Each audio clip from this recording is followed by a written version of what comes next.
So for Pam here, when she rotates, what I want you to sort of look at, if you rotate for me around to the left, is we want that pure rotation, okay? What we don't want is, if you come back again, is people, when they rotate, they start side bending, okay? Because that's going to limit them a little bit, right? So what we've got to make sure of is when they go home with homework, they've got to keep their neck even, or their eyes even all the way around when they rotate to the left, so, or the right.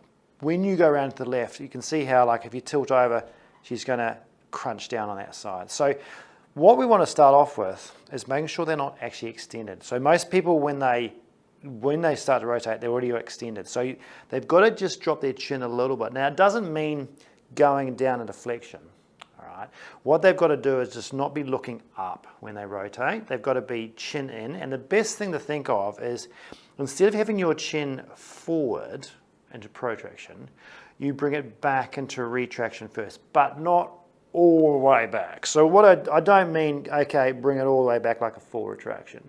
What I want to get her to do is just come away from that protracted position where most people sort of sit because they've got neck problems, is just pull the chin back sort of halfway. So you're sort of into neutral a little bit.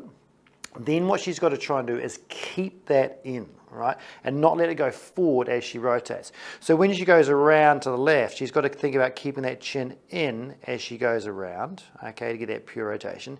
And some of the sort of analogies I like to think of is, if you know those things at the circus where you pop the ping pong balls in and it's like the clowns, it's like that. They just rotate without moving or tilting left or right. All right, and then coming back. Now, what the best thing to do is to try and keep her from going into extension or into flexion or too far back, or when she rotates going forward again.